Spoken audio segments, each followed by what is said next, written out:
খুব আলাদা দেখতে, একটু ভয় ভয় করে, কিন্তু আপনার চোখের মধ্যে কি যেন আছে। কি আছে বলো তো? আমি তো জানি না, ভালো করে সামনে এসে দেখো দেখি। কি জানি, হয়তো কোনো সমুদ্র। আমি হারিয়ে যেতে চাই এই সমুদ্রে, আপনি আমায় নিন। হাঁটু গেড়ে তার স্ত্রীর খাটের পাশে বসে পড়লেন ওথেলো। এক মুহূর্ত তাকিয়ে দেখলেন ডেসডেমোনাকে, তারপর তাকে ধরে পাগলের মতো চুমু খেতে লাগলেন ডেসডেমোনার ঠোঁটে, গলায়, কপালে।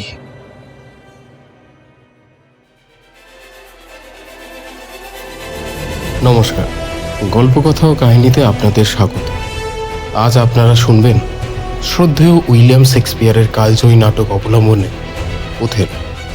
নাটকটি প্রথম প্রকাশিত হয় 1623 খ্রিস্টাব্দে, শেক্সপিয়ারের মৃত্যুর প্রায় 7 বছর পর। গল্পটি পরিচালনা ও পাঠে সোহম ঘোষ। ওথেলোর ভূমিকায় দিব্যেন্দু গোস্বামী, ডেসডেমোনার ভূমিকায় কঙ্কা বণিক, ইয়াগোর ভূমিকায় অচ্যুত সাহা, এমিলিয়া, রিয়াঙ্কা ও অথেলোর মায়ের ভূমিকায় পূজা সুর, ডিউক ও অথেলোর বাবার ভূমিকায় রাজ চট্টোপাধ্যায়, ব্রাবাংশীয় ও রড্রিগোর ভূমিকায় অরিত্র মুখার্জি, প্রচ্ছদ নির্মাণে রৌনক মণ্ডল, আবহে সায়ক পাল ও টিম অ্যানোনিমাস, প্রচারে সায়ন দে ও আয়ুষ কারার। গল্পটির অডিও রূপান্তর, সূত্রধর সহ পরিচালনা এবং ক্যাশিওর ভূমিকায় আমি সমীরণ। আমাদের উপস্থাপনা ভালো লাগলে অনুগ্রহ করে সাবস্ক্রাইব করুন এবং ভিডিওটিকে লাইক ও হাইপ করার মাধ্যমে আমাদের পাশে থাকুন। শুরু হচ্ছে ওথেলো।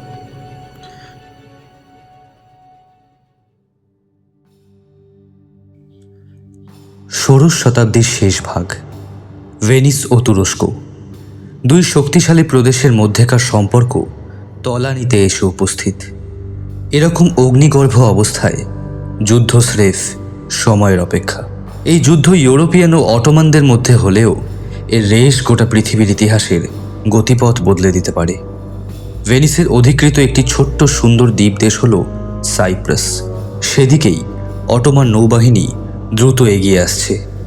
সাইপ্রাসের গভর্নর মন্টায়ানো খবর পেলেন যে তার দেশ আক্রমণ করতে সমুদ্র পথে এগিয়ে আসছে অটোমান তুর্কি নৌবাহিনী। খবর পেয়ে অস্থির হয়ে গেলেন তিনি। প্রতিটি মুহূর্ত কাটাতে লাগলেন চরম অশান্তির মাঝে। তাই আর দেরি না করে তিনি তার প্রভু ভেনিসের ডিউককে জানিয়ে দিলেন তুর্কি নৌবাহিনীর সম্ভাব্য আক্রমণের কথা। মন্টায়ানোর প্রেরিত সংবাদ পেয়ে রাত দুপুরে সেনেটারদের এক জরুরি সভার আয়োজন করলেন ভেনিসের ডিউক। সাইপ্রাস দখল করতে দ্রুত এগিয়ে আসছে তুর্কি নৌবাহিনী। তারা নাকি ইতিমধ্যে রোডস দ্বীপের কাছে পৌঁছে গেছে। এই সমস্ত সংবাদ শুনে আঁতকে উঠলেন সেনেটের সদস্যরা, কারণ তারা জানতেন তুর্কিরা যোদ্ধা হিসেবে দুর্ধর্ষ, জলে বা স্থলে তাদের সাথে লড়াইয়ে টিকে থাকা দুষ্কর। তারা এও জানতেন জলযুদ্ধে পৃথিবীর সেরা ব্রিটিশ বাহিনী পর্যন্ত লেজ গুটিয়ে সরে পড়ে যদি তারা দূর থেকে দেখতে পায় তুর্কি নৌবহরের জাহাজ। সেনেটের সদস্যদের দিকে তাকিয়ে ডিউক বললেন, এই বিপদে আমাদের একমাত্র আশা ভরসা সেনাপতি ওথেলো। তুর্কি আক্রমণ রোধ করতে তাকেই নেতৃত্ব দিয়ে পাঠানো হোক সাইপ্রাসে। সেনেটের সবাই এক বাক্যে সমর্থন করল ডিউকের প্রস্তাব। ডিউকের নির্দেশে তার সৈন্যরা তখনই রওনা হলো ওথেলোকে সংবাদ দিতে। ভেনিসের অধিবাসী হলেও ওথেলো কিন্তু আর সবার মতো সাদা চামড়ার লোক নন। তার গায়ের রং কালো। আফ্রিকার মরক্কোতে তার দেশ। তিনি জাতিতে মূঢ়। যৌবনে তিনি ভাগ্যান্বেষণে এসেছিলেন ভেনিসে। সেখানেই গ্রহণ করেন সৈনিকের পেশা। বহু লড়াইয়ে নিজের সাহস আর রণকৌশলের স্বাক্ষর রেখে জীবনে বহু উন্নতি করেছেন তিনি। তাই বিদেশি হয়েও সেনাপতির পদ পেতে কোনো অসুবিধা হয়নি তার। ডিউকের সৈন্যরা ছাড়াও সে সময় আরও কিছু লোক খুঁজে বেড়াচ্ছিল ওথেলোকে। তাদের মধ্যে ছিলেন সেনেটের অন্যতম সদস্য ব্রাবানশীয় আর তার পরিচিত কিছু লোক। ওথেলোকে এত রাতে খুঁজে বেড়াবার কারণ একটাই, কিছুক্ষণ আগে ব্রাবানশীয় জানতে পেরেছেন যে তার পরমা সুন্দরী কন্যা ডেসডেমোনা কাউকে কিছু না বলে বাড়ি থেকে বেরিয়ে গেছেন। তারপর সবার নজর এড়িয়ে শহরের কোনো এক জায়গায় গোপনে বিয়ে করেছে ভেনিসের প্রধান সেনাপতি ওথেলোকে। সেনাবাহিনীর এক পদস্থ অফিসারই এই খবরটা দিয়েছেন। তার নাম ইয়াগো। ব্রাবানশিওর কানে খবরটা তুলে দেওয়ার সময় ইয়াগোর সাথে ছিল ভেনিসের এক ধনীর অপদার্থ পুত্র রড্রিগো। খবরটা শুনে প্রথমে বিশ্বাস করতে চাননি সেনেটর ব্রাবানশিও, কিন্তু যখন খোঁজ নিয়ে জানলেন যে সত্যিই ডেসডিমোনা বাড়িতে নেই, স্বাভাবিকভাবেই তখন তার মনে সন্দেহ হলো।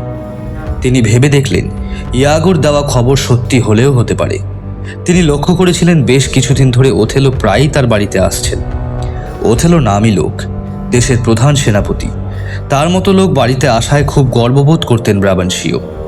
আর ডেসডিমোনাও যে ওথেলোকে খুব পছন্দ করে সেটাও তার নজর এড়ায়নি।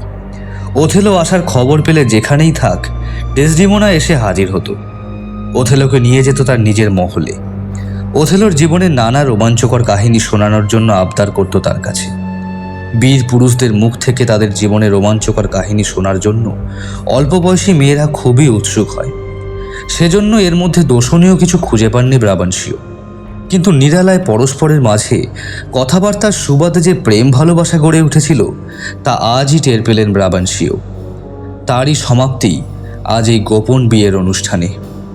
যত মানি লোকই হোক না কেন ওথেলো, ডেসডিমোনার সাথে তার বিয়েটা কিছুতেই মন থেকে মেনে নিতে পারছেন না ব্রাবানশিও।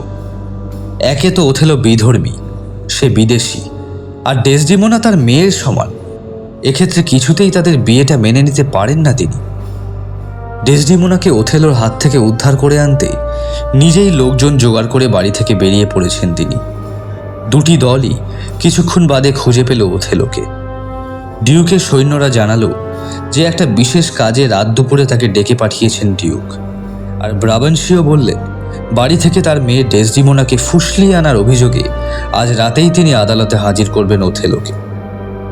এদিকে ওথেলোর নিজস্ব লোকজনও কম ছিল না। তারা সবাই বলল ডিউক এমনিই ডেকে পাঠিয়েছেন তাকে। ওথেলোর বিরুদ্ধে যদি সত্যিই ব্রাবানশিওর কোনো অভিযোগ থেকে থাকে তাহলে তিনি তো অনায়াসেই সেটা পেশ করতে পারতেন ডিউকের সামনে। ডিউকের কাছে নিজেই এলেন ওথেলো। সেই সাথে ব্রাবানশিও এলেন ওথেলোর বিরুদ্ধে ডিউকের কাছে নালিশ জানাতে। সাইপ্রাসের ধারে পাশে আসার আগেই কিভাবে তুর্কি বাহিনীকে হাঁটানো যায় তা নিয়ে রাতের ঘুম বিসর্জন দিয়ে ডিউক ও তার পারিষদরা যখন আলোচনায় রত, ঠিক সে সময় ওথেলোর বিরুদ্ধে তার মেয়েকে ফুসলিয়ে নিয়ে যাওয়ার অভিযোগ ডিউকের সামনে পেশ করলেন ব্রাবানশিও। মহা ফ্যাসাদে পড়ে গেলেন ডিউক। তুর্কি আক্রমণ রোখাটা যেমন গুরুত্বপূর্ণ, তেমনি সেনেটর হিসেবে ব্রাবানশিওর অভিযোগের গুরুত্ব ছোট করে দেখাও তার পক্ষে সম্ভবপর নয়। অনেক ভেবেচিন্তে ডিউক এই সিদ্ধান্তে এলেন যে ব্রাবানশিওর অভিযোগের বিচার শেষ না হওয়া পর্যন্ত অন্য কাজে হাত দেওয়া তার পক্ষে ঠিক হবে না। এরপর অন্যান্য সেনেটরদের সামনে ডিউকের কাছে ওথেলোর বিরুদ্ধে তার অভিযোগ শোনালেন ব্রাবানশিও। তিনি বললেন, আফ্রিকার লোক হিসেবে ওথেলো নিশ্চয়ই জাদু ও টুকটাক জানে। বিধর্মী হয়েও ওই জাদু বলের সাহায্যে সে ডেসডিমোনাকে বশ করে গোপনে বিয়ে করেছে তাকে। এ অত্যন্ত গর্হিত অপরাধ ওথেলোর পক্ষে। আমি চাই আগে এ অপরাধের বিচার হোক। সেই সামন্ততান্ত্রিক যুগে ধনী দরিদ্র সবার খুব বিশ্বাস ছিল তুকতাক ও জাদুমন্ত্রের ওপর। তাই সেনেটের অনেকেই মেনে নিলেন যে সত্যি কথাই বলছেন ব্রাবানশিও। আর আফ্রিকা এক অন্ধকারাচ্ছন্ন মহাদেশ, শিক্ষা সভ্যতার আলো পৌঁছায়নি সেখানে। সেখানকার লোকেরা ভূত প্রেতের পুজো করে, তুকতাক জাদুমন্ত্র তাদের দৈনন্দিন জীবনের সাথে গভীরভাবে জড়িয়ে আছে। ওথেলোর বাড়িও আফ্রিকার মরক্কোয়, কাজেই ওই সব অপবিদ্যা তার দখলে থাকা মোটেই বিচিত্র নয়। নইলে কি করে বিশ্বাস করা যায় যে ডেসডিমোনার মতো পরমা সুন্দরী এক মেয়ে কালো কুৎসিত মূঢ়কে স্বেচ্ছায় বিয়ে করবে? অথচ ডেসডিমোনাকে বিয়ে করার স্বপ্ন দেখেনি এমন যুবক একজনও খুঁজে পাওয়া যাবে না ভেনিস শহরে। তাদের মধ্যে অনেকেই ভালোবাসার বন্ধনে বাঁধতে চেয়েছিলেন তাকে, কিন্তু তাদের কাউকে পাত্তা দেয়নি ডেসডিমোনা। এই পাত্তা না পাওয়ার মধ্যে একজন ছিল রড্রিগো। সেই ইয়াগোর সাথে ব্রাবানশিওর কাছে গিয়েছিল ওথেলোর বিরুদ্ধে নালিশ জানাতে। এই পরিপ্রেক্ষিতে সবাই ধরে নিল যে টুকটাক করেই ডেসডিমোনার ভালোবাসা আদায় করেছেন ওথেলো, আর তারপর তাকে বাধ্য করেছেন বিয়ে করতে। সবকিছু শোনার পর ডিউক বললেন, সেনাপতি ওথেলো, আপনার বিরুদ্ধে সেনেটর ব্রাবানশিও যে অভিযোগ করেছেন সে ব্যাপারে আপনার কি কিছু বক্তব্য আছে? এ ব্যাপারে শুধু একটা কথাই আমি বলতে চাই হুজুর, যে আমি বিভিন্ন যুদ্ধে আমার বীরত্বের কথা শুনেই ডেসডিমোনা আকৃষ্ট হয়েছিল আমার প্রতি। আমার কথা সত্যি কিনা তা ডেসডিমোনাকে ডেকে জিজ্ঞেস করলেই জানতে পারবেন। বিচারকের আসনে বসা ডিউক যুক্তি খুঁজে পেলেন ওথেলোর কথার মাঝে। তিনি বললেন, নিশ্চয়ই ওথেলো, আমরা বাধ্য ডেসডিমোনার বক্তব্য শুনতে। কে আছো? ডেসডিমোনাকে ডেকে নিয়ে এসো এখানে। ডিউকের সেপাইরা তখন রওনা হলো ডেসডিমোনাকে নিয়ে আসতে। এই অবসরে উকিলের সাহায্য ছাড়াই আত্মপক্ষ সমর্থনের সিদ্ধান্ত নিলেন ওথেলো। এ ব্যাপারে তিনি যে নির্দোষ তা প্রমাণ করার জন্য তিনি ডিউক এবং সেনেটরদের সামনে ঘটনার আনুপর্বিক যুক্তিগ্রাহ্য বিবরণ দিতে লাগলেন। নিজের নির্দোষিতা প্রমাণ করার জন্য ওথেলো বলতে লাগলেন, মহামান্য ডিউক এবং মাননীয় সেনেটরদের কাছে আমার গোপন করার কিছু নেই। ডেসডিমোনার ভালোবাসা পাবার জন্য আমি তুকতাক বা ওই জাতীয় কোনো নিজ কাজের আশ্রয় নিইনি। শুধু এই নয়, আমি কোনো রকম চেষ্টাও করিনি ডেসডিমোনার ভালোবাসা পাবার। জরুরি কাজের জন্য একবার আমায় যেতে হয়েছিল সেনেটর ব্রাবান্সিওর বাড়িতে। সেখানেই দেখা হয়েছিল ডেসডিমোনার সাথে।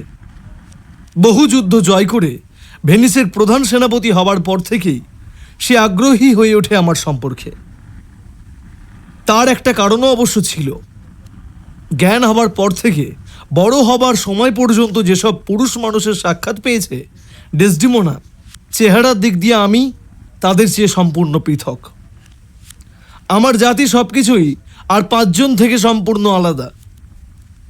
সৈনিক হলেও আমি একজন রক্ত মাংসের মানুষ। ভালোবেসে যদি কেউ যুদ্ধের কাহিনী শুনতে চায় তাহলে তাকে বিমুখ করা আমার পক্ষে সম্ভব নয়।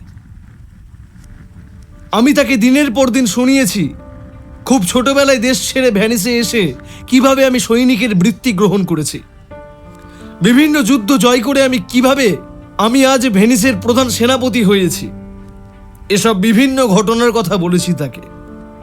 কর্মসূত্রে ওর বাবার কাছে যখনই গিয়েছি, কাজ শেষ হবার পর ডেসডিমোনা আমায় টেনে নিয়ে গেছে তার মহলে।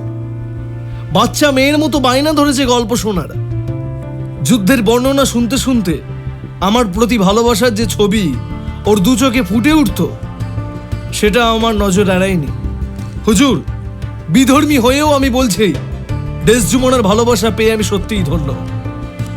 শুধুমাত্র তার চেহারার সৌন্দর্যের জন্য নয়, তার এই শিশু সুলভ ভালোবাসা, সেটাই আমাকে এক প্রশান্তি দেয়। কোনো তুকতাক বা জাদুমন্ত্র নয় হুজুর। আমার বীরত্বের কাহিনীগুলি এক সময় আমারই অজান্তে জয় করেছে ডেসডিমোনার হৃদয়। হে মহামান্য ডিউক, নিজের নির্দোষিতার পক্ষে আমার আর কিছু বলার নেই। ওথেলোর বক্তব্য শেষ হবার সাথে সাথেই সেপাই সহ ডিউকের সামনে এসে হাজির হলো ডেসডিমোনা। গম্ভীর স্বরে তাকে প্রশ্ন করলেন ডিউক, তুমি ডেসডিমোনা? হ্যাঁ মহামান্য ডিউক। স্বাভাবিক স্বরে উত্তর দিল ডেসডিমোনা। ডেসডিমোনার চোখের দিকে তাকিয়ে প্রশ্ন ছুড়ে দিলেন ডিউক, আচ্ছা, সেনাপতি ওথেলো কি কখনো তোমায় বিয়ের প্রস্তাব দিয়েছিলেন? না মহামান্য ডিউক, সেনাপতি নন, বরং আমিই বিয়ের প্রস্তাব দিয়েছিলাম তাকে। সে প্রস্তাব গ্রহণ করে আমায় সম্মানিত করেছেন ওথেলো। একমাত্র আমার অনুরোধেই তার জীবনের রোমাঞ্চকর ঘটনাগুলি শুনিয়েছে আমাকে। এছাড়া বিয়ের কোনো বাসনাও তিনি প্রকাশ করেননি আকার ইঙ্গিতে। তিনি আমায় কোনোদিন খারাপভাবে স্পর্শও করেননি। আমাদের মধ্যে যে গভীর প্রেমের ভাব রয়েছে তা বোঝা এ সবার পক্ষে বোধ করি অসম্ভব। ডেসডিমোনার বক্তব্য শুনে সমবেত সেনেটররা সবাই এক বাক্যে বললেন, ডেসডিমোনার সাক্ষ্যই প্রমাণ হলো যে ওথেলো সম্পূর্ণ নির্দোষ। তারা প্রস্তাব দিলেন ওথেলোর ওপর থেকে ব্রাবান্সীয়র অভিযোগ খারিজ করে দিয়ে আসন্ন সংকটের মোকাবিলার দায়িত্ব দেওয়া হোক তাকে। সেনেটরদের ইচ্ছায় সায় দিয়ে ওথেলোর বিরুদ্ধে আনা ব্রাবান্সীয়র অভিযোগ খারিজ করে দিলেন ডিউক। তুর্কি নৌবাহিনী যে সাইপ্রাস আক্রমণ করতে আসছে সে কথাও তিনি শুনিয়ে দিলেন ওথেলোকে। ওথেলোকে ডিউক আরও জানালেন যে সাইপ্রাস রক্ষার দায়িত্ব নিতে হবে তাকেই। ডিউকের কথা শুনে ওথেলো বললেন যে তিনি তৈরি আছেন যুদ্ধের জন্য। এবার ওথেলোকে বললেন ডিউক, দুঃখিত সেনাপতি ওথেলো, অনেকটা বিলম্ব হলো। সাইপ্রাস দুর্গের সামগ্রিক অবস্থার খুঁটিনাটি পর্যন্ত আপনার নখদর্পণে, সে কথা আমার অজানা নয়। সাইপ্রাসকে শত্রুর হাত থেকে রক্ষা করতে গিয়ে আপনার মধুচন্দ্রিমা হয়তো কিছুটা বিঘ্নিত হবে, সেজন্য আমি এবং সেনেটররা সবাই খুবই দুঃখিত। আমি কথা দিচ্ছি মহামান্য ডিউক, তুর্কি নৌবাহিনীকে সাইপ্রাসের আশেপাশেও ঢুকতে দেব না। আমি এখনই যাচ্ছি। যাবার আগে অনুরোধ করছি, আপনারা আমার স্ত্রীর নিরাপত্তার দায়িত্ব নিন। এর এমন কি ব্যাপার? ইচ্ছে করলে আপনি অনায়াসেই স্ত্রীকে রেখে যেতে পারেন তার পিতা সেনেটর ব্রাবানশিওর কাছে। ব্রাবানশিও আপত্তি করে বললেন, আমায় মাফ করবেন মহামান্য ডিউক, ডেসডিমোনাকে আমার কাছে রাখা কোনোভাবেই সম্ভব নয়। আমিও তা চাই না। ব্রাবানশিওর মতে সায় দিয়ে বললেন ওথেলো। ডেসডিমোনা বললেন, আমিও চাই না বাবার ইচ্ছের বিরুদ্ধে তার কাছে গিয়ে থাকতে। যাকে ভালোবেসে ঘর ছেড়েছি, দয়া করে তার কাছাকাছি থাকার অনুমতি দিন আমায়। বেশ, তাই হবে। আজ রাতেই আপনি রওনা হয়ে যান সাইপ্রাস অভিমুখে। যাবার আগে অধীনস্থ কোনো সেনানীকে দায়িত্ব দিন যাতে সে সাইপ্রাসে আপনার স্ত্রীকে ঠিকঠাক পৌঁছে দেয়। সভা শেষ হওয়ার পর ব্রাবানশিও ওথেলোকে বললেন, শুনুন সেনাপতি, যে মেয়ে এক নিমেষে নিজের বাবাকে প্রেমিকের জন্য পরিত্যাগ করতে পারে, সে মেয়ে আপনাকেও হঠাৎ করে ত্যাগ করতে পারে। কথাটা মনে রাখবেন। ওথেলো এক মুহূর্ত ভাবল, তারপর মুচকি হেসে চলে গেল।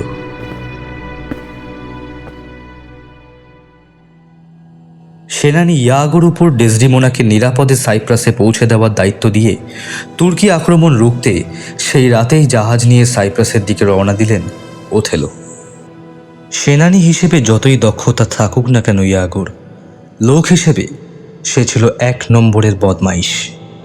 ওথেলো যখন ভেনিসের প্রধান সেনাপতি নিযুক্ত হন, সে সময় ইয়াগো চেষ্টা করেছিল তার প্রধান সহকারী হবার, কিন্তু তার সব চেষ্টা ব্যর্থ করে ওথেলো তার প্রধান সহকারী হিসেবে বেছে নেন ক্যাসিও নামের অপর এক সেনানীকে। তবে ওথেলো একেবারে হতাশ করেননি ইয়াগোকে। তিনি তাকে বহাল করেন অধস্থান এক সেনানীর পদে। ইয়াগো মোটেও ভুলতে পারেনি সেই তিক্ত ঘটনার স্মৃতি।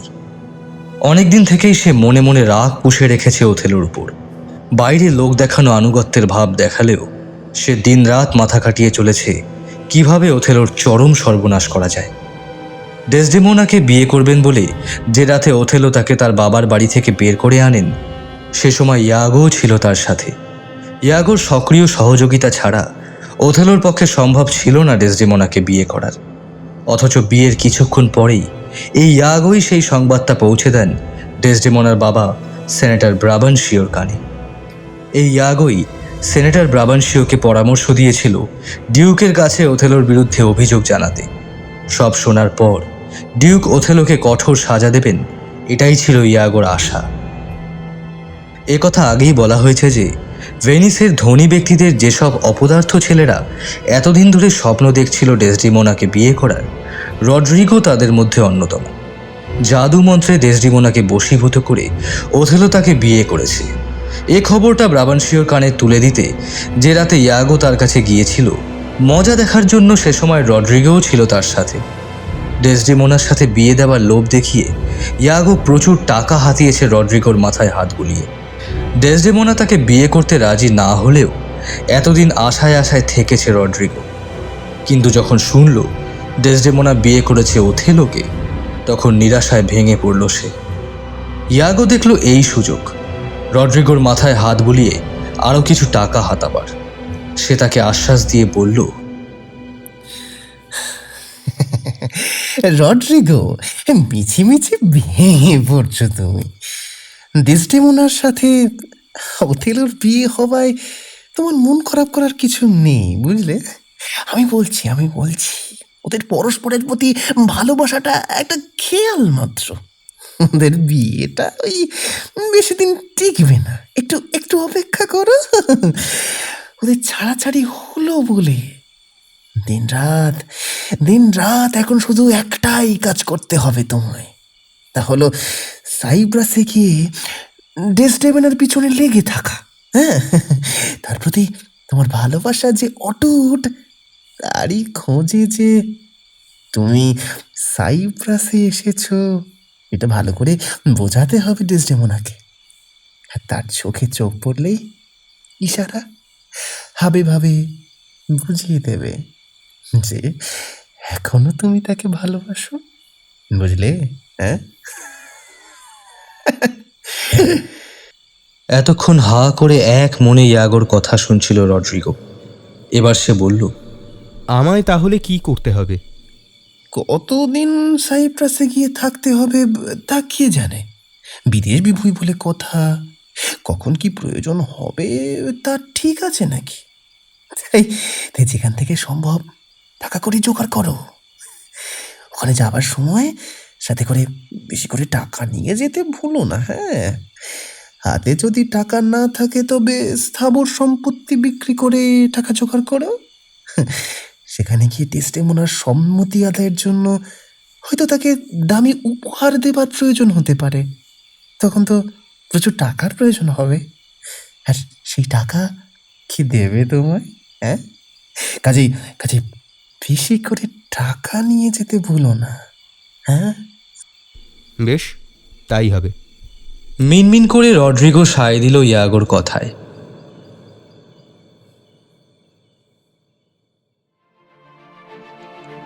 যুদ্ধক্ষেত্রে তকদির সর্বদাই সদাই ওথেলোর ওপর। হয়তো সেজন্য এবারও বিনা যুদ্ধে জয় হলো তার।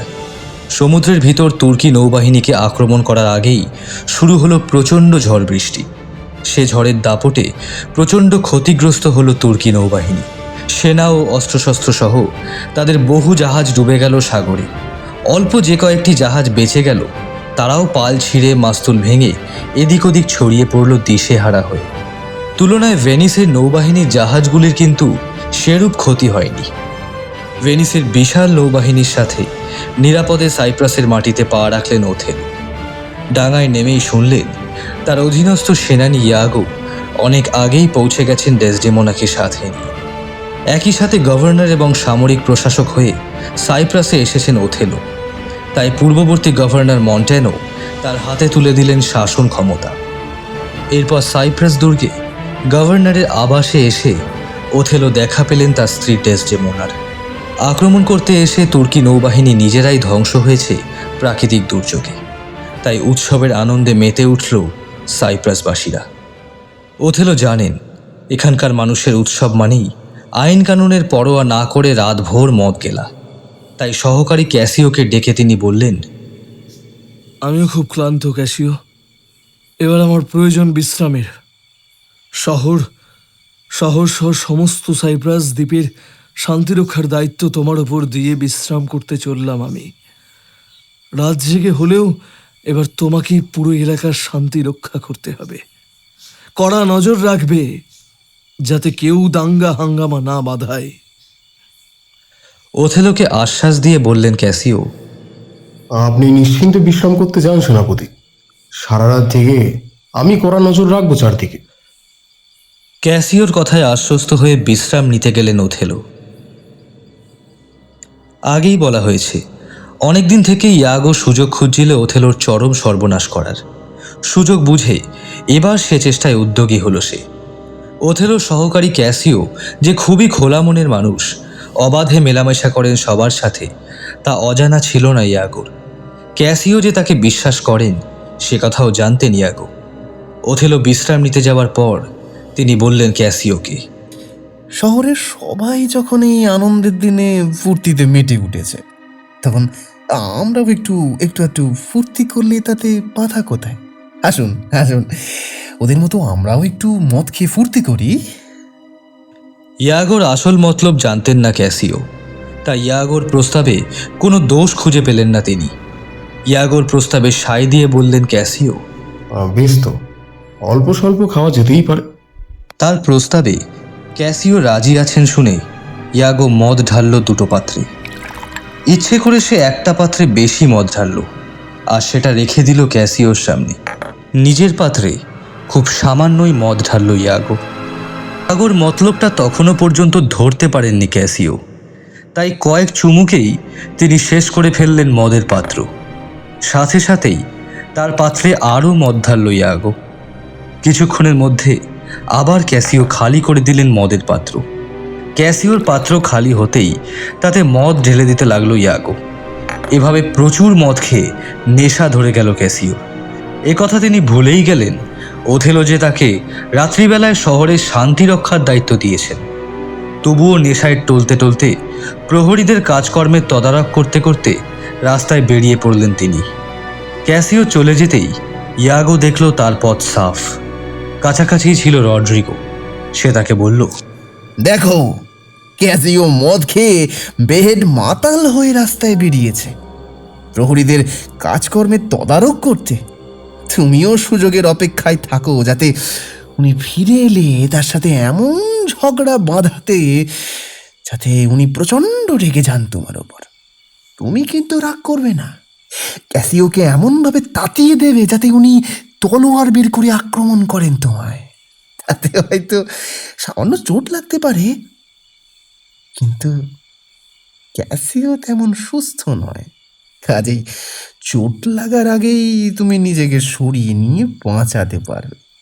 মনে রাখবে, তোমার মনোবাসনা পূর্ণ করতে হলে আমার কথা মতো চলতেই হবে। রড্রিগো রাজি হয়ে গেল তার কথায়। সে বাইরে বেরিয়ে গিয়ে অপেক্ষা করতে লাগলো ক্যাসিওর ফিরে আসার জায়গায়। কিছুক্ষণ বাদে রড্রিগো এবং ক্যাসিওর উত্তেজিত স্বরে চিৎকার চেঁচামেচির শব্দ শুনে ইয়াগো বুঝতে পারল তার নির্দেশিত পথেই চলেছে রড্রিগো। বাইরে বেরিয়ে এসে ইয়াগো দেখল তারা একে অন্যের তলোয়ার হাতে লড়াই করছে। রড্রিগো চোট পেয়েছে, তার দেহের নানা জায়গা থেকে ঝরছে রক্ত। আঘাত পেয়ে রড্রিগো যা মুখে আসে তাই বলে গালাগাল দিচ্ছে ক্যাসিওকে।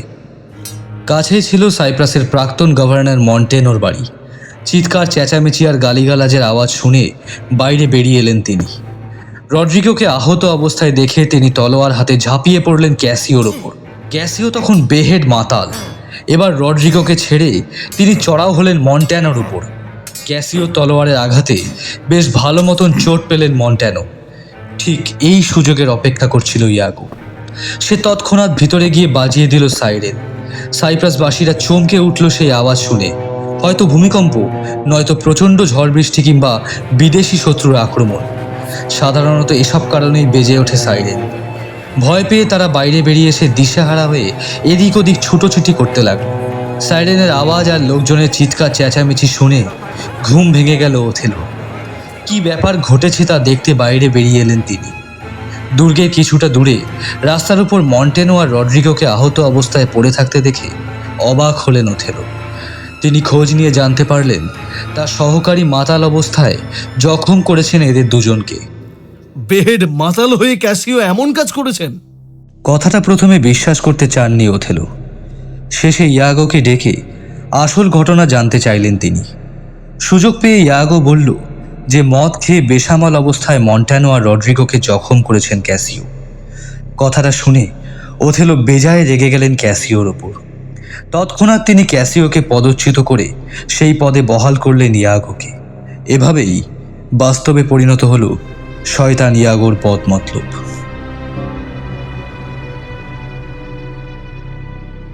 এভাবে পদচ্যুত হয়ে খুবই দুঃখ পেলেন ক্যাসিও। কিভাবে এরূপ একটা ঘটনা তার জীবনে ঘটল তা বুঝে উঠতে পারছেন না তিনি। এভাবে মদ খেয়ে বেহেড মাতাল হওয়ার মতো লোক মোটেও নন ক্যাসিও। কিন্তু জীবনের মধ্যভাগে এসে তিনি নেশা করে নিজের পায়ে কুড়ুল মেরে বসলেন। একবারও তার মনে হলো না যে তিনি ইয়াগোর চক্রান্তের শিকার হয়েছেন। এ ব্যাপারে নিজেকেই দায় করলেন তিনি। তাকে সান্ত্বনা দিতে এলো ইয়াগো। তার দুঃখে সহানুভূতি জানিয়ে অনেক ভালো ভালো কথা বলার পর সে বলল, এ ব্যাপারে আপনি বরং গভর্নরের স্ত্রী ডেসডেমোনার শরণাপন্ন হন। তিনি একটু বললেই এবারের মতো আপনাকে ক্ষমা করে দেবেন ওথেলো। আপনি আবার নিজ পদে বহাল হতে পারবেন। ক্যাসিওর মনে ধরল ইয়াগোর কথাটা। ডেসডিমোনাকে তিনি ভালো করেই চেনেন। বিয়ের আগে ওথেলো যখন ডেসডিমোনার কাছে যেতেন তখন বহুবার তার সঙ্গী হয়ে গেছেন ক্যাসিও। ওথেলোর দূত হিসেবে বহুবার তিনি নানারূপ সংবাদ পৌঁছে দিয়েছেন ডেসডিমোনার কাছে। আর দেরি না করে ক্যাসিও এসে হাজির হলেন ডেসডেমোনার কাছে। সব কথা খুলে বললেন তাকে। তারপর তিনি তাকে বললেন, একমাত্র আপনিই পারেন এই অপমান আর অসম্মানের হাত থেকে আমাকে বাঁচাতে। দয়া করে বাঁচান আমায়। স্বামীর বিশ্বস্ত সহকারী ছাড়াও ক্যাসিওকে নিজেদের হিতাকাঙ্ক্ষী বলে মনে করতেন ডেসডেমোনা। তার দুঃখের কথা শুনে সে নিজেও খুব দুঃখ পেল। ক্যাসিওকে আশ্বাস দিয়ে বলল ডেসডেমোনা, স্বামীকে বলে আমি আপনাকে উদ্ধার করব এই বিপদ থেকে। ওদিকে ওথেলোর ক্ষতি করার জন্য ফের মতলব বাড়ছে ইয়াগো। ক্যাসিও ডেসডেমোনার কাছে গেছেন হারানো পথ ফিরে পাবার জন্য, গোপনে ধরাধরি করছেন তাকে। এ খবরটা জানতে পেরে দুর্গের ভেতরে ঢুকে ওথেলোর সাথে দেখা করেছে ইয়াগো। যেন বিশেষ কাজ আছে এরূপ ভান করে ওথেলোকে কায়দা করে নিয়ে এলেন দুর্গের সেই অংশে, যেখানে কথা বলছিলেন ক্যাসিও আর ডেসডেমোনা। তাদের দুজনকে একসাথে কথা বলতে দেখে ওথেলোকে শুনিয়ে বললেন ইয়াগো, না না না না না না, এসব ঠিক হচ্ছে না। ছি ছি, সবার চোখের আড়ালে না, মোটেই ভালো কথা নয়। ইয়াগোর মন্তব্য কানে যেতেই ওথেলো বললেন, কি বলতে চাইছো তুমি? এসবের অর্থ কি? ছি ছি ছি ছি ছি, ভালো কথা নয়। ও কিছু নয়, আমি ভাবছিলাম অন্য কথা। মুখে না বললেও ইয়াগো যে কিছু চেপে যাচ্ছেন তা বুঝতে পারলেন ওথেলো, কিন্তু ব্যাপারটার জন্য পীড়াপিড়ি করলেন না তাকে। ওথেলো নিজেও খুব ভালোবাসতেন ক্যাসিওকে। তিনি ভেবে পাচ্ছিলেন না তার মতো একজন দায়িত্ববান লোক কিভাবে এরূপ গর্হিত কাজ করতে পারেন। যাই হোক, ডেসডেমোনার কথা শুনে ওথেলো ভেবে দেখলেন তার অপরাধের সাজা পেয়েছেন ক্যাসিও, এবার মাফ করা যেতে পারে তাকে। ডেসডেমোনাকে বলে দিলেন ওথেলো যে এবারের মতো তিনি মাফ করছেন ক্যাসিওকে। ডেসডেমোনার মাইনে করা সহচারী ছিল ইয়াগোর বউ এমিলিয়া। দুর্গে ওথেলো অনুপস্থিত থাকলে ডেসডেমোনাকে সঙ্গ দেওয়া আর তাকে নানা কাজে সাহায্য করাই ছিল এমিলিয়ার কাজ। এমিলিয়ার মুখে ইয়াগো শুনতে পেলেন যে ডেসডেমোনার অনুরোধে ক্যাসিওর সব দোষ মাফ করে তাকে পূর্বপদে বহাল করতে রাজি হয়েছেন ওথেলো। কথাটা শুনে নতুন করে বদবুদ্ধি চাপল ইয়াগোর মাথায়। সে ভাবতে লাগলো কিভাবে ওথেলোর ক্ষতি করা যায়। নিজ মতলব হাসিল করার জন্য ইয়াগো নানাভাবে কাজে লাগায় তার স্ত্রীকে। কারো ঘরের খবর আনা, এমনকি দামি জিনিস হাতিয়ে আনা, এসব কাজ ইয়াগো তার স্ত্রী এমিলিয়াকে দিয়েই করায়। আর এসব কাজ এমিলিয়া করতে না চাইলে তাকে বেধড়ক পেটায় ইয়াগো। আমি পারবো না, ছেড়ে দাও আমায়, ছেড়ে দাও, আর মেরো না। করবি না মানে? তুই আমার স্ত্রী মানে দাসী, যা বলবো তাই করবি। যদি এর অন্যথা করার কথা মুখেও তুলিস, তোর ছাল ছাড়িয়ে সেদ্ধ করে তাকে গোটা খেয়ে ফেলবো।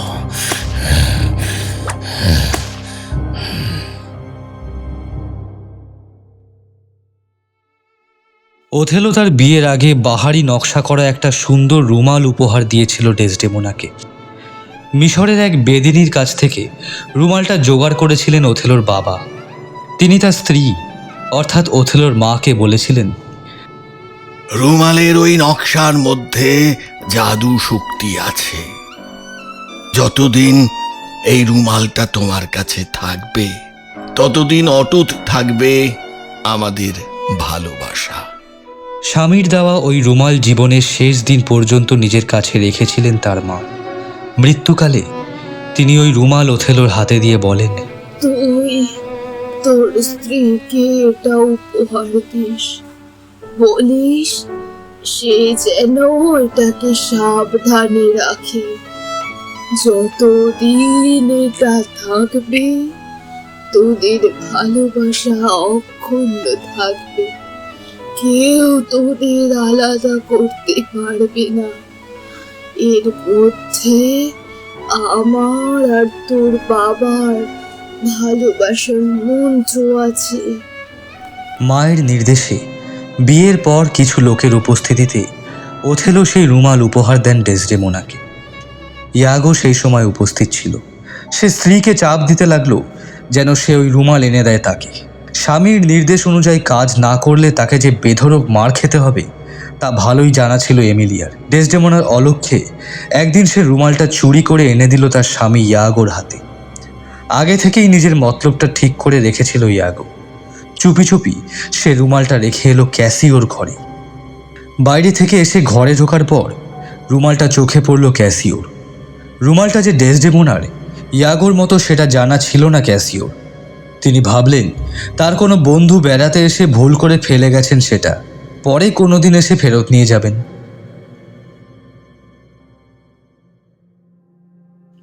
সাইপ্রাসে এসে ক্যাসিও প্রেমে পড়েছেন এক সুন্দরী বার বনিতার, নাম রিয়াঙ্কা। রুমালের নকশাগুলি দেখে রিয়াঙ্কার কথা মনে হলো ক্যাসিওর। তার খুবই পছন্দ হয়েছে রুমালের সেলাই করা নকশাগুলি। তিনি ঠিক করলেন রুমালের আসল মালিক ফিরে আসার আগেই তিনি রিয়াঙ্কাকে দিয়ে হুবহু ওরূপ একটি রুমাল তৈরি করিয়ে নেবেন। সেই দিনই রুমালটা রিয়াঙ্কার কাছে নিয়ে গেলেন ক্যাসিও। তাকে বললেন, ও সুন্দরী, হুবহু এরূপ একটা রুমাল তুমি তৈরি করে দেবে আমায়? তা না হয় দিলাম, তার বদলে আমি কি পাবো? ক্যাসিও রিয়াঙ্কার চুল সরিয়ে গালের পাশে আদর করে বলল, তুমি আমার থেকে পারিশ্রমিক নেবে বলো? আমি কি তাই বলেছি নাকি? রাতে শুধু একটু এসো ক্যাসিও, তোমায় না দেখলে আমার মনটা বড় আনচান করে। ঠিক আছে, দরজা ভেজিয়ে রাখো, আসবো। এদিকে ক্যাসিওর অজান্তেই তার গতিবিধির ওপর নজর রাখার জন্য লোক লাগিয়েছে ইয়াগো। নিজের স্বার্থসিদ্ধির জন্য আগেভাগেই জেনে নিচ্ছেন ক্যাসিও কখন কোথায় যায়, কার সাথে কথা বলে। ক্যাসিওর সাথে রিয়াঙ্কার গোপন সম্পর্কের কথা অজানা নেই ইয়াগোর। ডেসডেমোনার রুমালটা যে ক্যাসিওই দিয়েছেন রিয়াঙ্কাকে, সে খবরও চরের মুখে জানতে পেরেছেন ইয়াগো। তারপর একদিন তিনি ওথেলোকে বললেন, সেনাপতি, আপনার হাতে সেদিন একটা সুন্দর রুমাল দেখেছিলাম, যাতে চমৎকার সেলাইয়ের নকশা ছিল। ঠিকই দেখেছো তুমি, ওটা আমার মার রুমাল। বাবা দিয়েছিলেন মাকে। মিশরের এক বেদেনীর কাছ থেকে ওটা সংগ্রহ করেছিলেন আমার বাবা। ওথেলোর কথা শুনে অবাক হবার ভান করে দু চোখ উপরে তুলে বলল ইয়াগো, সে কি, ওই রুমাল তো ক্যাসিও দিয়েছেন তার প্রেমিকা রিয়াঙ্কাকে। কি বলছো তুমি? কিন্তু রুমালটা ক্যাসিও দিয়েছে তার প্রেমিকাকে। সে রুমালটা পেলো কোথায়? মুখে না বললেও আবে ভাবে আকারে ইঙ্গিতে ইয়াগো বোঝাতে চাইলেন ডেসডেমোনাই রুমালটা দিয়েছেন ক্যাসিওকে। কিন্তু ইঙ্গিতটা ধরতে পারলেন না ওথেলো। খোলাখুলি বললেন, ডেসডিমোনা কেন ওর রুমালটা ক্যাসিওকে দেবে? ভালোবাসার উপহার হিসেবে আমিই তাকে দিয়েছিলাম ওটা। তা হোক না কেন, হয়তো ভালোবাসার উপহার স্বরূপ ডেসডিমোনা ওটা দিয়েছেন ক্যাসিওকে। এ কি বলছো তুমি? রাগে জ্বলে উঠল ওথেলোর দু চোখ। দাঁতে দাঁত চেপে কোমরে আটা ছোড়ার হাতলটা চেপে ধরলেন তিনি। ডেসডেমোনার ওপর ওথেলো বেজায় রেগে গেছেন। এ কথা আজ করে মনে মনে বেজায় খুশি হলো ইয়াগো। তার মতলব হাসিল হবার পথে। ডেসডেমোনার ব্যাপারে ওথেলোর মনে সন্দেহ জাগাতে পেরেছেন তিনি।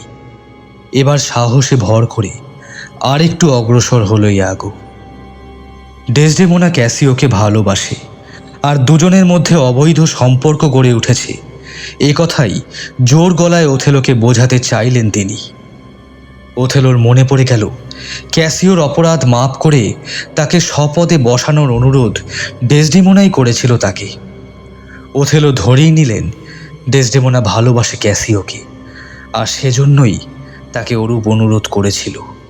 ওথেলোর মন ভেঙে গিয়েছে বুঝতে পেরে ইয়াগো বলতে লাগলো, বৃথাই আপনি মন খারাপ করছেন সেনাপতি। আপনার স্ত্রীর ক্ষেত্রে যা ঘটেছে তা স্বাভাবিক। কোনো নারীর পক্ষে সম্ভব নয় চিরকাল একজন পুরুষকে ভালোবাসা।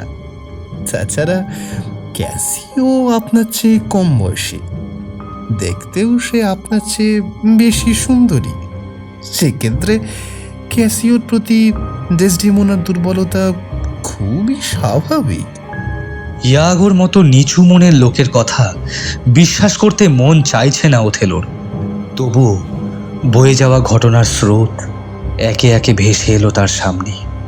অতীতে ব্রাবানশিওর বলা শেষ কথাটা মনে পড়ে গেল তার। শুনুন সেনাপতি, যে মেয়ে এক নিমেষে নিজের বাবাকে প্রেমিকের জন্য পরিত্যাগ করতে পারে, সে মেয়ে আপনাকেও হঠাৎ করে ত্যাগ করতে পারে। কথাটা মনে রাখবেন।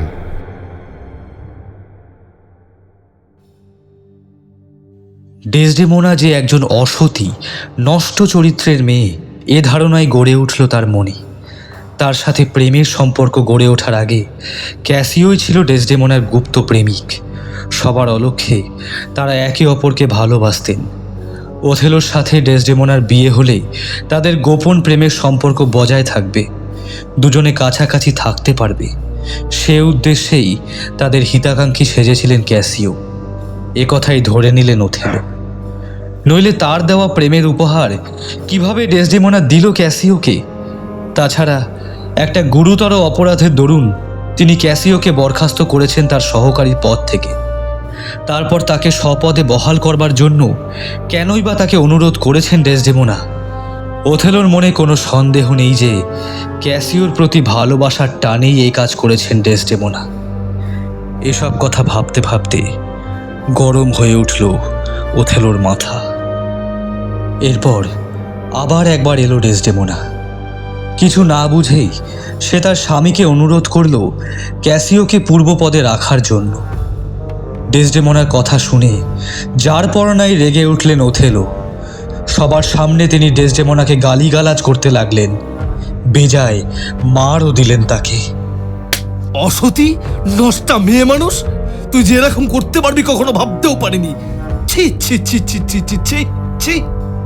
ডেসডেমোনা স্বপ্নেও ভাবেনি কদিন আগে যিনি তাকে পাগলের মতো ভালোবেসেছেন, আজ তারই হাতে তাকে মার খেতে হলো। সে ওথেলোর কাছে জানতে চাইল, তুমি কোন অপরাধে আমার সাথে এরূপ ব্যবহার করছো? বল, নইলে তোর ভালো চাস তো বলে দে বলছি। কোন নাগরকে দিয়েছিস রুমালটা? কেন হারিয়েছিস আমার মায়ের দেওয়া রুমাল? কপালে অশেষ দুর্ভোগ আছে, সে কথাটা মনে রাখিস। তুমি কি আমায় ভালোবাসো না? আগে তো কখনো এরূপ ব্যবহার করনি আমার সাথে। তুমি কি পারো না আগের মতো আমায় ভালোবাসতে? না, পারি না। আমার ভালোবাসা যদি পেতে চাও তাহলে রুমালটা এনে আমাকে দেখাও, তবেই আমি আগের মতো তোমায় ভালোবাসতে পারবো, নইলে নয়। আমার শেষ কথা তোমায় বলে দিলাম। ওথেলোর হাতে বেজায় মার খাওয়া এবং তার মুখ থেকে এরূপ কুৎসিত গালাগাল শুনে বেদনায় যেন বোবা হয়ে গেল ডেসডেমোনা। সামান্য একটা রুমাল হারানো যে ওথেলোর কাছে এত গুরুত্বপূর্ণ হয়ে উঠতে পারে তা স্বপ্নেও ভাবেনি ডেসডেমোনা। সে নিজেও জানে না কোথায় কি করে হারিয়ে গেল সেই রুমাল। তবে কি কেউ চুরি করেছে? এরূপ নানা প্রশ্ন উঠল তার মনে। হতভাগিনী ডেসডেমোনা মাথা ঘামিয়েও জবাব পেল না এসব প্রশ্নের।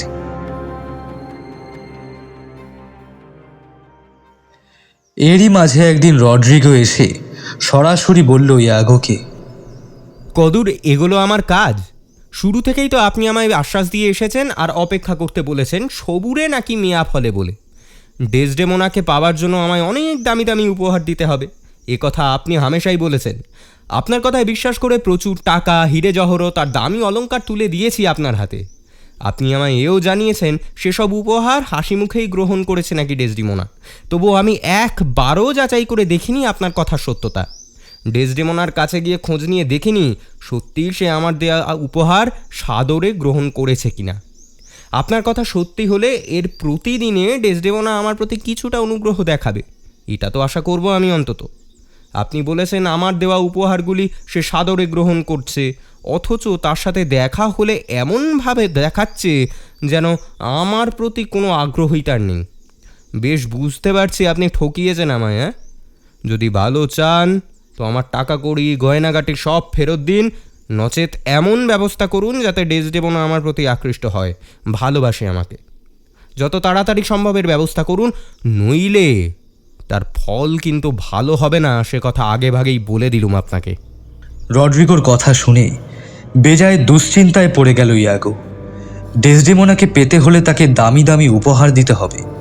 এতদিন ধরে তাকে এই গপ্প শুনিয়ে প্রচুর টাকা তার কাছ থেকে হাতিয়েছে ইয়াগো। রড্রিগোর কথা শুনে বোঝা গেল এ ব্যাপারে সে সরাসরি সন্দেহ করছে ইয়াগোকে। সে বুঝতে পারল রড্রিগোকে শোষণ করার এই খেলাটা এবার থামাতেই হবে তাকে, নইলে রড্রিগো হয়তো ঊর্ধ্বতন কর্তৃপক্ষের কাছে নালিশ জানাবে তার বিরুদ্ধে। তাছাড়া শুধু রড্রিগো নয়, ক্যাসিওর দিক থেকেও যে কোনো সময় বিপদ ঘনিয়ে আসতে পারে। ওথেলো যদি ক্যাসিওকে জিজ্ঞেস করেন ডেসডিমোনা সত্যিই তাকে রুমাল উপহার দিয়েছে কিনা, তখন ক্যাসিও বলবে না, ডেসডিমোনা নয়, অন্য কেউ এসে রুমালটা রেখেছিল তার ঘরে। সে ব্যাপারে ওথেলো যদি সত্যিই খোঁজ খবর নেন, তখনই ফাঁস হয়ে যাবে সব কথা, ভেস্তে যাবে তার মতলব। ইয়াগো ভেবে ভেবে স্থির করল এবার থেকে সাবধানে এগোতে হবে তাকে, নইলে নিজের চক্রান্ত জালে সে নিজেই জড়িয়ে পড়বে। সব দিক ভেবে সে স্থির করল বাঁচতে হলে তাকে প্রথমেই হত্যা করতে হবে ক্যাসিওকে, এবং সে কাজের জন্য রড্রিগোই উপযুক্ত লোক। ইয়াগো গোপনে দেখা করল রড্রিগোর সাথে। সে তাকে বলল যে তার দেওয়া উপহারগুলি ডেসডিমোনা নিয়েছেন ঠিকই, তবুও তার অদ্ভুত এক মোহ রয়েছে ক্যাসিওর প্রতি। ইয়াগো রড্রিগোকে আরও বোঝালো পথের কাটা ক্যাসিওকে খতম করতে না পারলে কোনো আশাই নেই রড্রিগোর। ইয়াগোর কথায় রড্রিগো রাজি হয়ে গেল ক্যাসিওকে খতম করতে। এর কিছুদিন পর একদিন রাতের অন্ধকারে রাস্তার মাঝখানে তলোয়ার হাতে রড্রিগো ঝাঁপিয়ে পড়লেন ক্যাসিওর ওপর। একবারে তোকে শেষ করে দি বেটা, মেয়ে ধরা, তুই আমার ডেসডেমোনার পিছনে পড়েছিস, হ্যাঁ? কিন্তু রড্রিগোর দুর্ভাগ্য, সামান্য চোট পেলেন ক্যাসিও। নিজের তলোয়ার দিয়ে তিনি পাল্টা আঘাত হানলেন রড্রিগোর ওপর। তাই নাকি রে হতভাগা, তোর ডেসডেমোনা? আয়নায় দেখেছিস নিজেকে? সেনাপতি ওথেলো কোথায় আর তুই কোথায়? নে নে, তোর মনের সব অস্বস্তি একেবারে খুঁচিয়ে দি। ক্যাসিওর আঘাত সামলাতে না পেরে টাল খেয়ে রাস্তার উপর পড়ে গেল রড্রিগো। আড়ালে দাঁড়িয়ে সব কিছু দেখছিল ইয়াগো। আঘাত পেয়ে রড্রিগো রাস্তায় পড়ে যেতে সে আর ঝুঁকি না নিয়ে লোকজন আসার আগেই ছুটে এসে রড্রিগোর বুকে সজোরে বসিয়ে দিল তার তলোয়ার। বিশ্বাস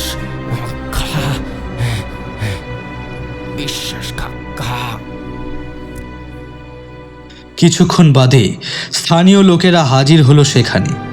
ধরাধরি করে তারা ক্যাসিওকে বাড়িতে পৌঁছে দিল। অবশ্য তার আগেই গা ঢাকা দিল ধূর্ত ইয়াগো। এদিকে ভেনিসের ডিউকের এক বিশেষ বার্তা বহন করে সাইপ্রাসে এসে হাজির হলেন লোডোভিকো আর গ্রাসিয়ানো নামে ভেনিসের দুজন সেনেটর। তারা জানালেন মৌরিটানিয়া প্রদেশে অশান্তি শুরু হবার দরুন ওথেলোকে সে প্রদেশের গভর্নরের দায়িত্বভার নেবার নির্দেশ দিয়েছেন ডিউক, আর ওথেলোর অনুপস্থিতিতে সাইপ্রাসের গভর্নরের দায়িত্ব পাবেন তার সুযোগ্য সহকারী ক্যাসিও। কিন্তু ওথেলো যে ইতিমধ্যে গুরুতর অপরাধের শাস্তিস্বরূপ ক্যাসিওকে পদচ্যুত করেছেন, সে খবর ডিউকের কানে পৌঁছায়নি। ভেনিসের ডিউকের নির্দেশ পেয়ে মোটেও খুশি হলেন না ওথেলো। তাকে মৌরিটানিয়ায় যেতে হবে আর সাইপ্রাসের শাসনভার থাকবে ক্যাসিওর হাতে। তাহলে ডেসডেমোনার কি হবে? বাইরে যাবার আগে তার দায়িত্ব কি ক্যাসিওকে দিয়ে যেতে হবে? এ প্রশ্ন ওথেলোর মনে এলেও এর উত্তর তিনি জানেন না। ডেসডেমোনা যে ক্যাসিওর প্রতি আসক্ত তা ধরেই নিয়েছেন তিনি। তার সাথে ডেসডেমোনাকে মৌরিটানিয়ায় নিয়ে যাবার কথা বললে সে নিশ্চয়ই তাতে রাজি হবে না। তিনি স্থির করলেন দূরে যাওয়ার আগে এই ব্যাপারে ইয়াগোর সাথে পরামর্শ করে নেবেন। কিন্তু কথায় কথায় ডেসডেমোনার নাম উঠলে তেলে বেগুনে জ্বলে উঠলেন ওথেলো। এমনকি ইয়াগোর সামনেও মন্তব্য করে বললেন, যাবার আগে আমি হত্যা করব ডেসডেমোনাকে, ক্যাসিওর জন্য বাঁচিয়ে রাখবো না তাকে। ডেসডেমোনার মৃত্যু হলে ইয়াগো বেঁচে যায়, আর সেই সাথে রক্ষা হয় সব দিক। কাজেই ওথেলোর কথায় সায় দিয়ে বললেন ইয়াগো, আপনি ঠিকই বলেছেন সেনাপতি, ডেসডেমোনাকে হত্যা করুন আপনি, তবে অস্ত্র দিয়ে নয়, এমন ভাবে তাকে গলা টিপে মারুন যাতে কেউ বুঝতে না পারে তার কিভাবে মৃত্যু হয়েছে। ইয়াগোর কথা শুনে প্রেরণা পেলেন ওথেলো। তখন গভীর রাত, বিয়ের কনের পোশাক পরে বিছানায় শুয়ে আছে ডেসডেমোনা। বহু চেষ্টা সত্ত্বেও ঘুমোতে পারছে না সে। তার দু চোখের পাতায় জমে থাকা ঘুমকে বারবার দূরে ঠেলে দিচ্ছেন এক রাশ অজানা ভয়। ইচ্ছে করেই বিয়ের পোশাক পরেছে ডেসডেমোনা। তার আশা বিয়ের পোশাক পরনে দেখলেই তার প্রতি হারানো বিশ্বাস আবার ফিরে পাবেন ওথেলো। এমিলিয়াকে বিদায় দিয়ে তিনি দু চোখ বুজে অপেক্ষা করতে লাগলেন ওথেলোর জন্য। কিছুক্ষণ বাদে পা টিপে টিপে ওথেলো শোবার ঘরে ঢুকলেন। ডেসডেমোনার দিকে তাকাতেই হারানো প্রেম, ভালোবাসার সুখ স্মৃতি তার অবুঝ মনকে ভাসিয়ে নিয়ে গেল জলস্রোতের মতো। আপনাকে খুব আলাদা দেখতে, একটু ভয় ভয় করে, কিন্তু আপনার চোখের মধ্যে কি যেন আছে। কি আছে বলো তো? আমি তো জানি না, ভালো করে সামনে এসে দেখো দেখি। কি জানি, হয়তো কোনো সমুদ্র। আমি হারিয়ে যেতে চাই এই সমুদ্রে, আপনি আমায় নিন। হাঁটু গেড়ে তার স্ত্রীর খাটের পাশে বসে পড়লেন ওথেলো। এক মুহূর্ত তাকিয়ে দেখলেন ডেসডেমোনাকে, তারপর তাকে ধরে পাগলের মতো চুমু খেতে লাগলেন ডেসডেমোনার ঠোঁটে, গলায়, কপালে।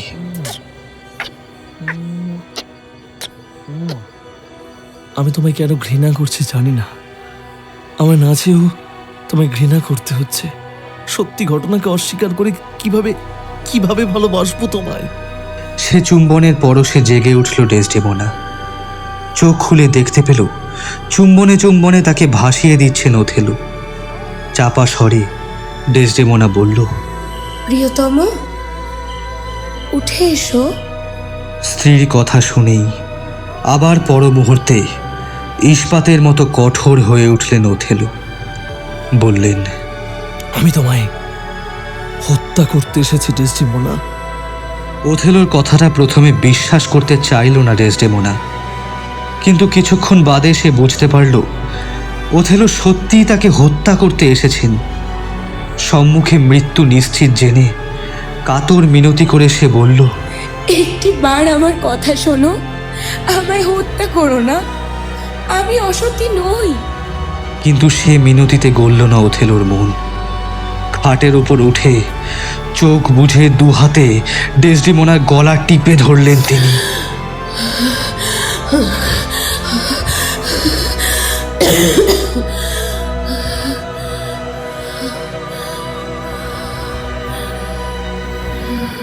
ডেসডেমোনার ছটফটানি ক্রমশ বন্ধ হলো।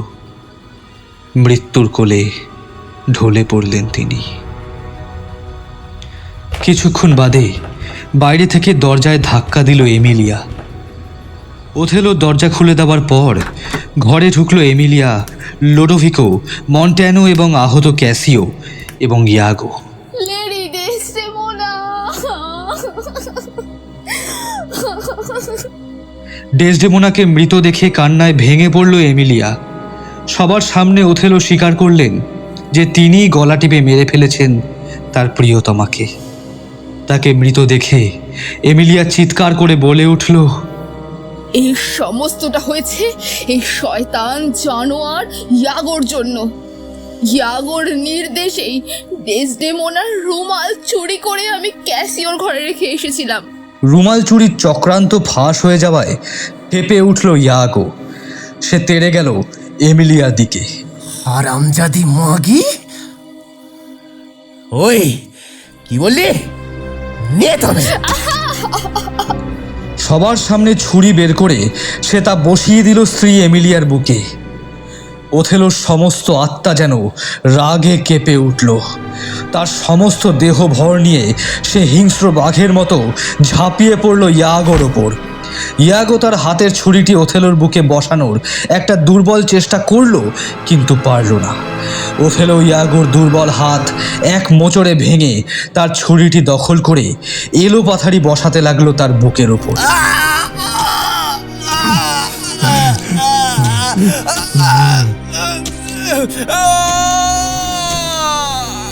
রক্তমাখা শরীর নিয়ে প্রবল আর্তনাদ করে উঠল ওথেলো।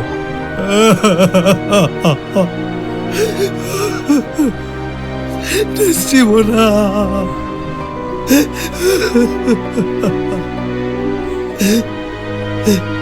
তারপর কিছুটা শান্ত হয়ে ডেসডেমোনার শান্ত মলিন মুখের দিকে চেয়ে সবার অলক্ষ্যে হাঁটু গেড়ে বসে পড়লেন তার মুখের সামনে। নিজের হাতের ছুরিটি নিয়ে যেন শিল্পীর তুলির টানের মতো চিরে ফেললেন গলার নলি। ওথেলোর দেহটি পড়ে রইল ডেসডেমোনার বুকের ওপর।